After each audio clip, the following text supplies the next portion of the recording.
दोस्त मैं आज एक ऐसे स्टूडेंट के बारे में बताने जा रहा हूँ जिन्होंने अपने माता पिता के सपनों को पूरा करने के लिए खुद को उस सपनों में झोंक दिया।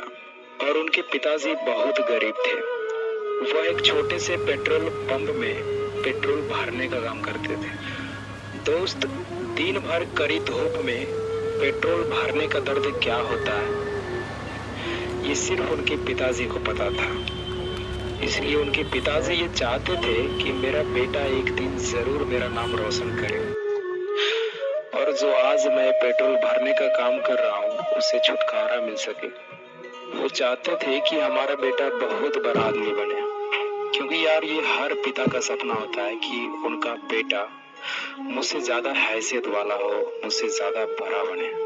और दोस्त, एक दिन ये बात उनके बेटे ने सुन लिया कि मेरे पिताजी क्या चाहते हैं, और फिर सुनने के बाद उनके बेटे के आंखों में आंसू आ गया और उसने डिसाइड किया कि पापा मैं जरूर आपके सपने को पूरा करूंगा, चाहे इसके लिए मुझे कितना भी मेहनत क्यों ना करना पड़े, मैं करूंगा, मैं तैयार हूँ पापा।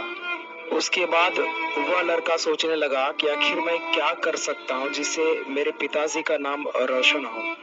तो उसने रिसर्च किया तो उन्हें पता चला कि देश का सबसे प्रतिष्ठित एग्जाम जिन्हें आप यूपीएससी एग्जाम कहते हैं वो उन्हें क्रैक करने का सोच लिया। और उसने डिसाइड कर लिया कि मुझे यूपीएससी एग्जाम ही क्रैक करना। And he decided to go Delhi Mukherjee Nagar for UPSC preparation. और जब इस एग्जाम के बारे में अपने पिताजी को बताया तो दोस्त, पिताजी के बारे में कौन नहीं जानता, जेब खाली हो फिर भी मना करते नहीं देखा। मैंने पिता जैसा अमीर इंसान नहीं देखा। ये बात बिल्कुल सही है। और उसके पिताजी ने हाँ कर दिया। उन्होंने थोड़ा भी नहीं सोचा कि दिल्ली में कितना खर्च होगा और कैसे ट्यूशन फी को मेंटेन करेंगे। और फिर उनके पिताजी ने अपने बेटे को दिल्ली भेज दिया यूपीएससी एग्जाम के प्रिपरेशन के लिए, और साथ में पेट्रोल पंप से कमाया हुआ 10 से 15 हजार रुपये देकर अपने बेटे को भेज दिया दिल्ली। लेकिन दोस्त, जब वो लड़का दिल्ली जाकर कोचिंग के बारे में पता करता है तब उस कोचिंग का फी 1.5 लाख सुनकर लड़के की आंखों में आंसू आ जाता है और वो सोचने लगता है कि यार इतना पैसे पिताजी कहाँ से अरेंज करेंगे। वो बिल्कुल होपलेस हो जाता है और उन्हें लगने लगता है कि शायद मैं पिताजी का सपना पूरा नहीं कर पाऊंगा। फिर वो लड़का अपने पिताजी को कॉल करके फी के बारे में बताता है तो पता है पिताजी क्या कहते हैं? वो कहते हैं कि बेटा तुम क्लास ज्वाइन कर लो, मैं पैसे भेजता हूँ 1-2 दिन में। और ये बात सच हो गया कि सही में उनके पिताजी ने 1 से 2 दिनों के अंदर ही सारे फी को भेज दिए। उनके पिताजी ने अपनी पूरी जिंदगी की कमाई से बनाया हुआ घर बेचकर पैसे भेजे थे और वो खुद रेंट के मकान में रहने लगे थे। और ये बात सुनकर किसको रोना नहीं आएगा भाई। और इतना बात जानकर उसके बेटे का नींद चैन सब कुछ उड़ जाता है और मैं क्या बताऊं यार, उसका आंसू बिल्कुल रुक नहीं रहा था। और उसने खुद से वादा किया कि मैं पिताजी के इस त्याग को बिल्कुल भी नहीं भूलूंगा और इस त्याग को मैं जल्द ही वापस लाऊंगा। और फिर वो लड़का अगले ही दिन दिल्ली में कोचिंग को ज्वाइन कर लिया और वो खूब मेहनत करने लगा, क्योंकि यार उसके मन में सिर्फ उनके पिता का त्याग और आत्मविश्वास दिखता था।